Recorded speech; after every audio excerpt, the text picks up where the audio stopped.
In 1918, France was one of the victors. In 1940, France collapsed in 6 weeks. How? How did a country with a large army, powerful allies, and the memory of winning World War I fall so quickly that even its enemies were surprised? That question haunted people during the war and long after it. Some blamed cowardice. Some blamed politics. Some blamed German genius. The real answer is more complicated and more human. France did not lose in 1940 because it was weak or stupid. It lost because it prepared for the wrong kind of war, in the wrong way, at the wrong time, while the enemy, with all its own flaws, was better aligned with how the next war would actually look. To understand why France fell so quickly, we have to go back to how it remembered the last war. After 1918, France was exhausted. Hundreds of thousands dead. Millions wounded. Entire regions of the country turned into scarred landscapes of craters and rusted wire. The victory was real, but it had nearly destroyed the country. For many French leaders, the lesson of World War I was simple. Never again let the enemy smash himself against us on our soil, in open fields, with our cities at risk. So they built something that matched that feeling. Concrete, steel, guns buried in the earth. The Maginot Line. A massive line of fortifications along the border with Germany. Bunkers, underground tunnels, artillery in armored turrets. Living quarters buried deep under layers of rock. It looked modern. It felt safe. It was designed to make a repeat of 1914 to 1918 impossible. No more easy German invasion across the same routes. No more trenches slowly creeping through northern France. If the enemy came, he would crash against fortified positions and bleed out there.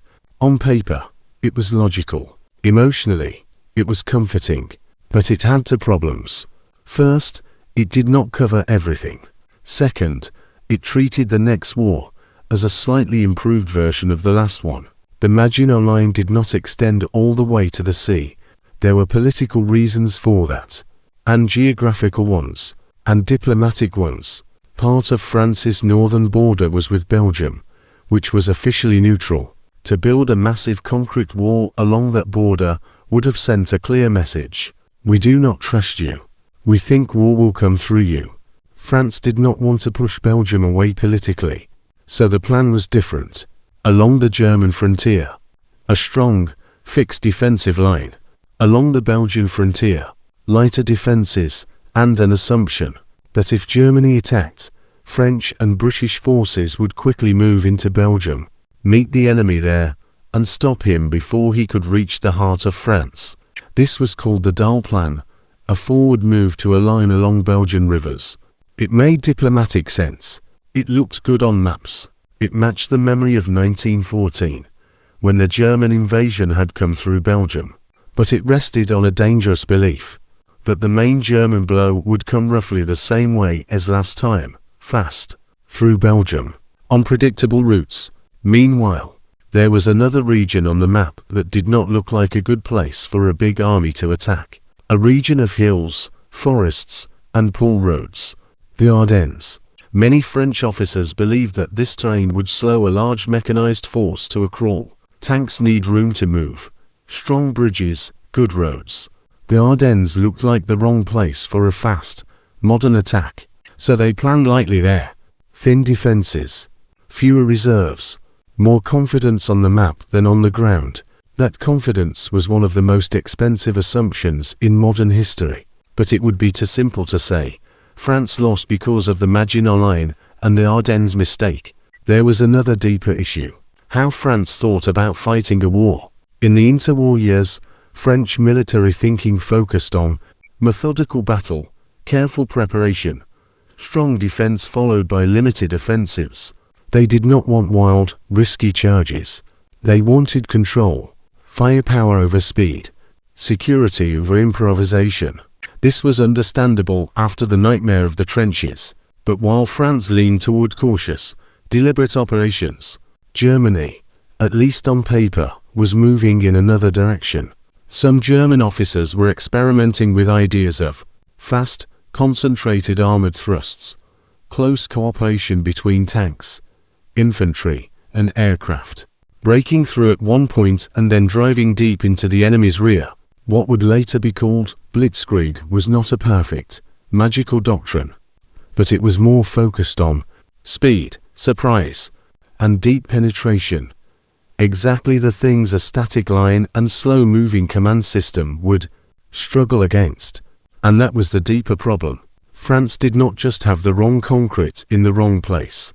It had, in many key parts of its army, the wrong tempo. By May 1940, many French soldiers were not cowards. They were not unwilling to fight. They were badly positioned, badly informed, and commanded by a system that reacted too slowly to a fast-moving crisis. So when the German offensive finally came, it did two things at once. It confirmed France's expectations by attacking through Belgium, drawing French and British forces forward, and it shattered them by sending a powerful armored group through the bad tank country of the Ardennes, where it punched through thinner defenses and then drove straight toward the coast. In other words, while France was moving forward to meet the enemy where it expected him, another arm of that enemy was reaching around its side to cut it off. On 10 May 1940, the war in the West stopped being strange and became very real. Up to that point, after Poland fell, there had been months of waiting. People called it the phony war. Then, in one night, everything changed. Germany attacked simultaneously in several directions, into the Netherlands, into Belgium, and toward France. To most observers, it looked exactly like 1914 again. German forces rushed into neutral countries. Refugees filled the roads. Headlines screamed about cities under attack. For French and British commanders, this seemed to confirm everything they had prepared for. The plan they had ready, the Dahl Plan, was triggered. French and British armies would move forward into Belgium, take up defensive positions along rivers, and stop the German advance there, keeping the battle away from the industrial heart of France. So they moved. Armies do not teleport. They march. They drive. They drag their guns behind them. Columns of vehicles and footsore soldiers pushed toward Belgium. In those first days, it looked like a solid response. Allied troops were greeted as protectors by Belgians fleeing the German advance. But while this big, heavy movement was happening in the open, something sharper and faster was cutting through a different part of the map. That something was the German armored thrust through the Ardennes, a place that many French planners had not completely ignored, but had seriously underestimated. The Ardennes was wooded, hilly in places, with narrow, winding roads, and limited routes for heavy vehicles. It was not impossible ground. It was just not ideal. But that was exactly the point. Because it looked so bad on paper for a major mechanized attack, the defenses there were relatively thin. Fewer strong units, fewer anti-tank guns, fewer reserves behind them. The French High Command believed that if Germany tried to push large armored forces through there, the terrain itself would slow them enough for the French to react. They assumed time. Germany's plan was built on denying them that time. German armored divisions and motorized infantry were packed tightly into the roads of the Ardennes. It was a dangerous gamble. If Allied aircraft had caught them in those forests and valleys, stuck in traffic jams with no room to maneuver, the result could have been a massacre. But in those critical days, for many reasons, weather, misjudgment of where the main blow would fall, and the speed of events, the Allied air forces did not hit those columns as hard as they might have. Meanwhile, German traffic control, engineers, and planners worked desperately to keep the columns moving. Bridges were strengthened, roads widened, bottlenecks cleared. Drivers were ordered to keep going even at night, with only dim lights. They emerged from the Ardennes tired, stressed, but largely intact. And in front of them lay something that was supposed to be weak. A stretch of French defenses along the Meuse River, near places like Sedan. The French units defending that sector were not worthless, but many of them were second-line troops, with fewer modern anti-tank weapons, with weaker support.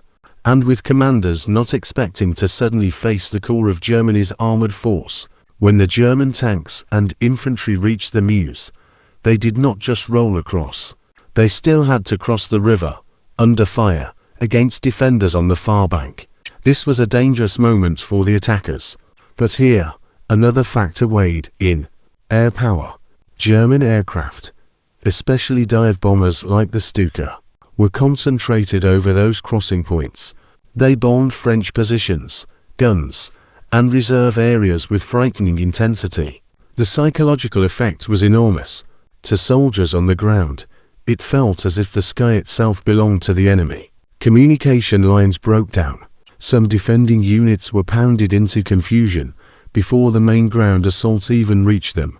Under that cover, German infantry forced crossings in boats and rafts, established bridgeheads, and then brought tanks over once bridges were thrown up.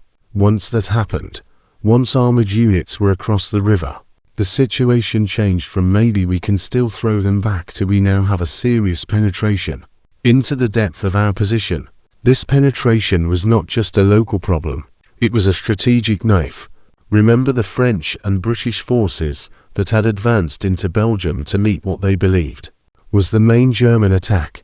Those armies were now committed forward, facing one direction, while behind them and to the side, German armored formations were breaking through near Sedan and then turning west and north, toward the sea. The aim was simple and brutal: cut behind Allied armies in Belgium, reach the Channel coast, and trap them in a giant pocket. This was sometimes called the sickle cut. If it worked, it would not just break a line. It would remove a huge portion of France's best troops and much of the British expeditionary force from the war in one stroke. As German armored columns poured through the gap and fanned out, the French High Command entered a kind of paralysis. They had plans for a lot of scenarios, but this one moved too fast. They had units positioned for a slower, methodical war. Communication systems built on telephone lines that were now being cut or overrun. A command culture that favored careful deliberation over rapid improvisation. Now, they were facing an enemy who was moving faster than their decisions. By the time some orders were agreed on, the situation on the ground had already changed.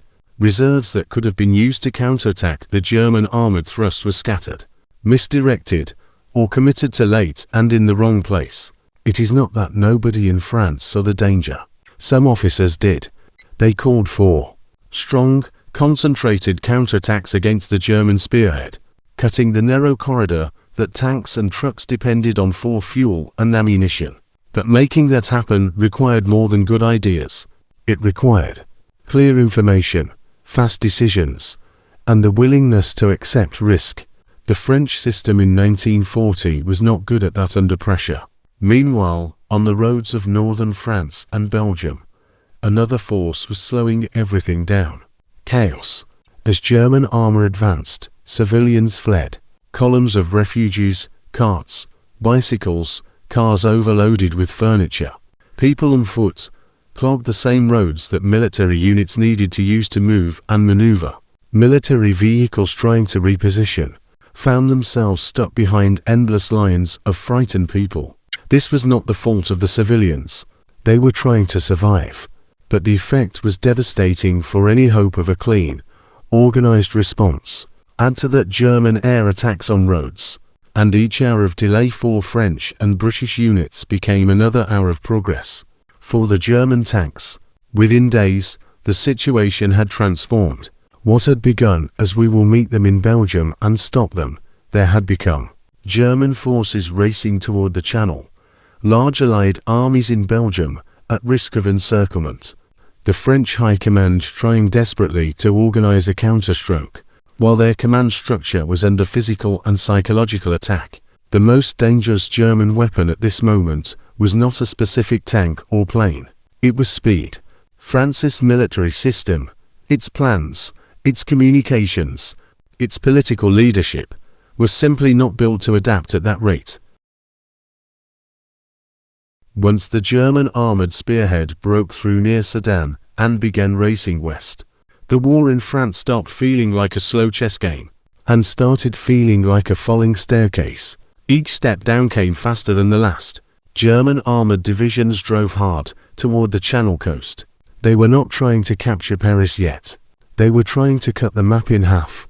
In front of them, shocked French units, scattered British elements, local defenses thrown together in a hurry. Behind them, a long, narrow corridor of supply, fuel trucks, ammunition columns, repair units, all using the same roads through the Ardennes and beyond.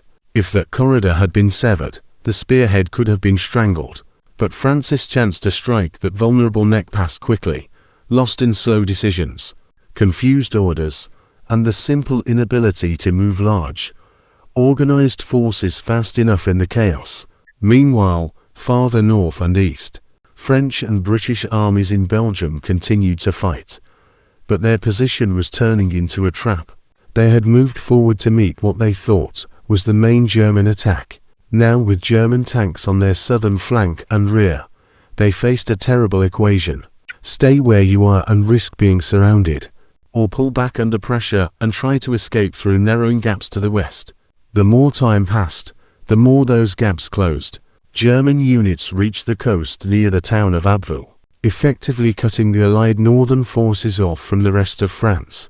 The map now showed a huge pocket, forming our Allied troops in Belgium and northern France, including much of the British Expeditionary Force and some of France's best divisions. What had been France's shield, its forward fighting edge, was now in danger of becoming a trap filled with irreplaceable troops.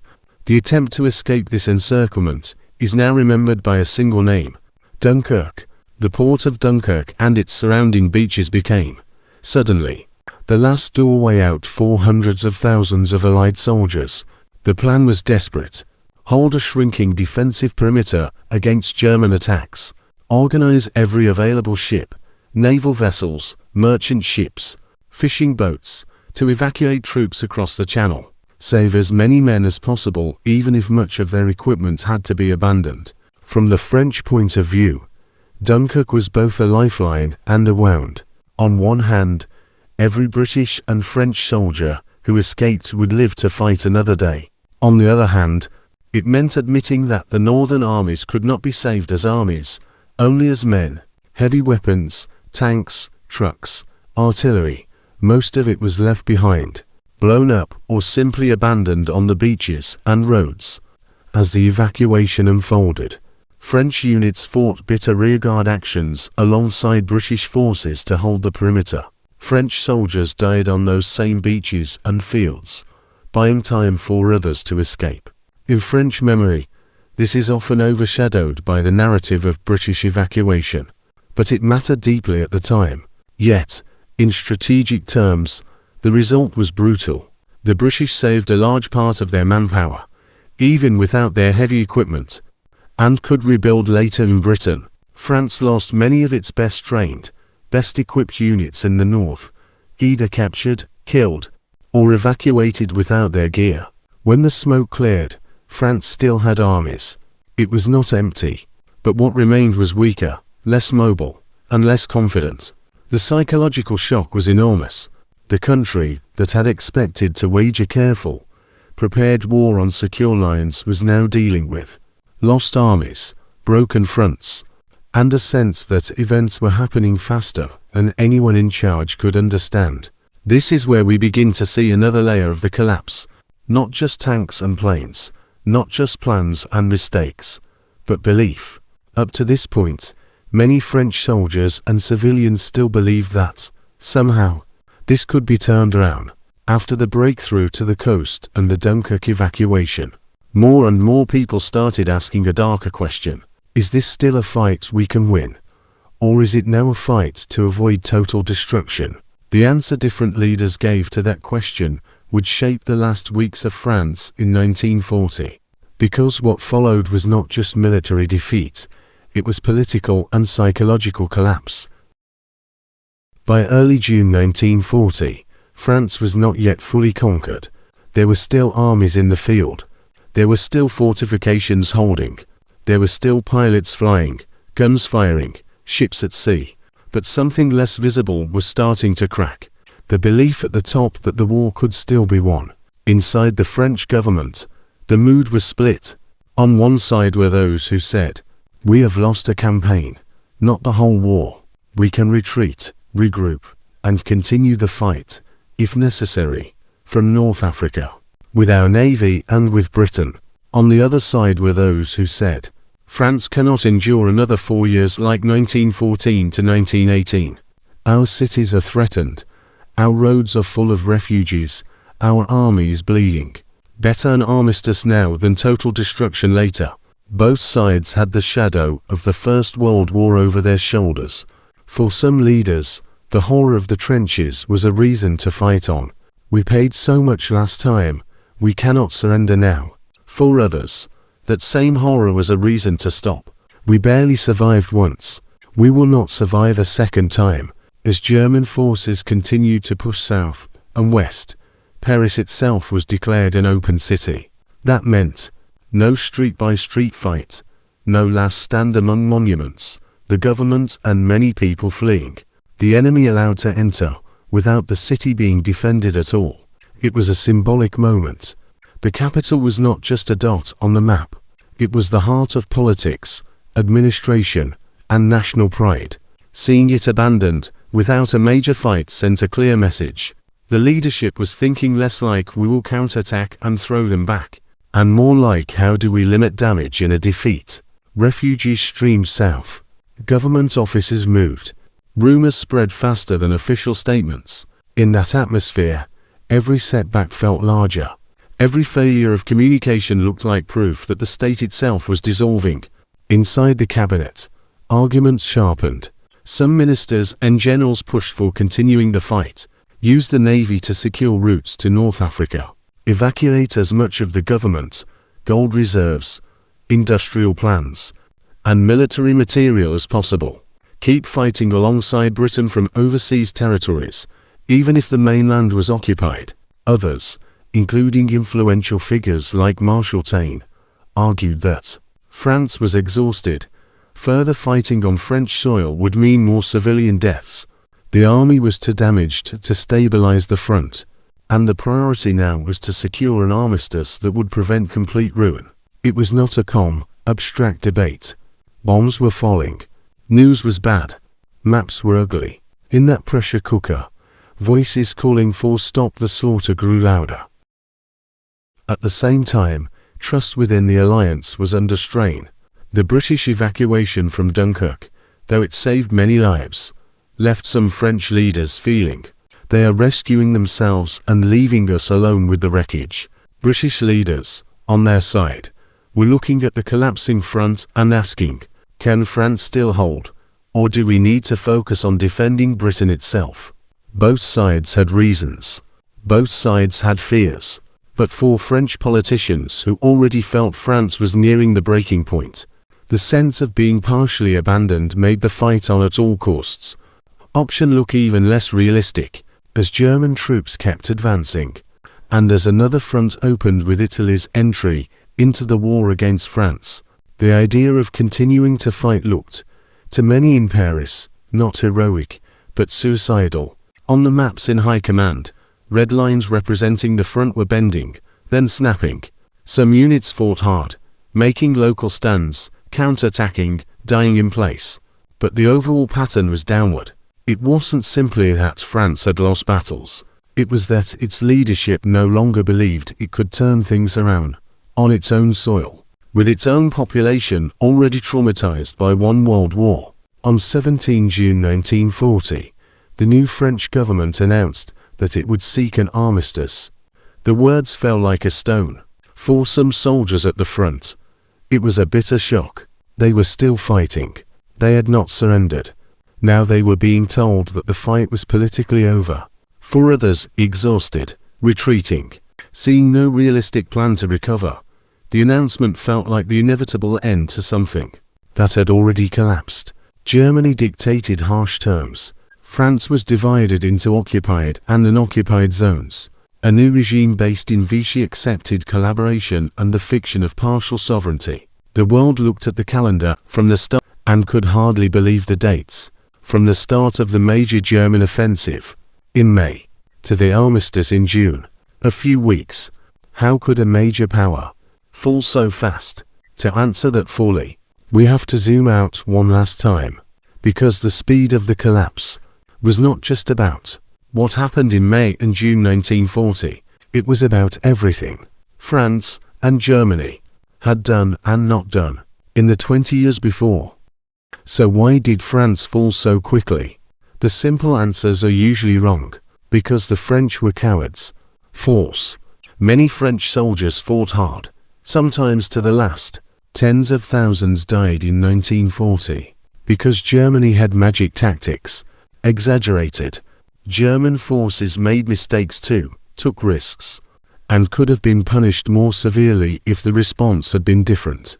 The real reasons are a mix of wrong expectations, structural weaknesses, and the psychology of a nation already wounded. Let's tie them together clearly. 1. France prepared for the wrong war. After World War I, France expected another slow, grinding conflict, clear front lines, time to mobilize, and massive battles of attrition. It built the Maginot Line, a doctrine of methodical, cautious battle, a system that prioritized careful planning over rapid improvisation. Germany, with all its own problems, organized its 1940 attack around something different: concentrated armored thrusts, close air support, deep penetration, and the idea of collapsing the enemy quickly by cutting communications and rear areas. When these two visions met, France found itself reacting too slowly to a faster kind of war. 2. Critical strategic misjudgments. France did not ignore the Ardennes completely, but it underestimated how fast a determined mechanized force could move through it. It focused its best forces and planning on Belgium, while leaving a dangerously vulnerable sector near Sedan and the Meuse. When the German armored spearhead broke through there, it wasn't just a local failure. It cut behind the Allied forces in Belgium and turned a forward defense into a looming encirclement. By the time the danger was fully acknowledged, the Germans were already deep in the rear. 3. Slow, overloaded command and communication. France's command structure in 1940 relied heavily on wired communications that were cut or overrun, had multiple layers of authority, and had leaders who were often physically distant from the fast-moving front. In a slow war, this might have been survivable. In a fast one, it meant that information arrived late, decisions were delayed, orders were out of date by the time they were carried out. German commanders, for all their chaos and arguments, often had more freedom to exploit success quickly, pushing armor forward when they saw opportunities, instead of waiting for every approval. 4. The shock effect of speed and air power. The rapid German advance through the Ardennes, combined with intense air attacks on key points, created a sense of shock. Units were bombed on the march, hit in their rear areas, cut off from neighboring formations. Many soldiers experienced not just defeat but confusion, not knowing where friendly units were, not knowing which orders were valid, not knowing if anyone above them still had a clear picture. That kind of shock can make a front collapse much faster than simple losses on a casualty list would suggest. 5. Political division and war weariness. France in 1940 was not the same France as in 1914. It carried the trauma of massive losses. From the First World War, deep political divisions between left and right, fear of internal conflict, memories of strikes, unrest, and political violence in the 1930s. When the military situation turned bad fast, these internal tensions made unified, stubborn resistance much harder. Some leaders saw continued fighting as necessary and honorable. Others saw it as a path to civil chaos or total destruction. The decision to seek an armistice was made while there were still armies on the field, not because every military option had been tried and exhausted, but because the leadership no longer believed France, as a state and society, could endure what fight to the end would actually mean. 6. A collapse of confidence, not just a collapse of lines. In the end, France fell quickly, not only because the enemy was effective, but because Its plans were built on fragile assumptions. Its systems were not agile enough to handle surprise. Its political leadership lost faith before every last military resource was used. That doesn't mean it had to happen. History is not fate. Different choices, earlier recognition of the Ardennes danger, faster, bolder counterattacks, clearer political will to continue, any of these might have slowed or complicated Germany's 1940 success. But the combination we actually got was a fast, risky German plan that worked just well enough, meeting a cautious, wounded France that reacted too slowly and then decided, under the weight of fear and memory, that it could not pay the price of trying again. So when we ask, why did France fall so quickly in 1940? The honest answer is, because it was prepared for the last war, attacked in the way it was least prepared for, and led by people who lost hope faster than their soldiers ran out of courage.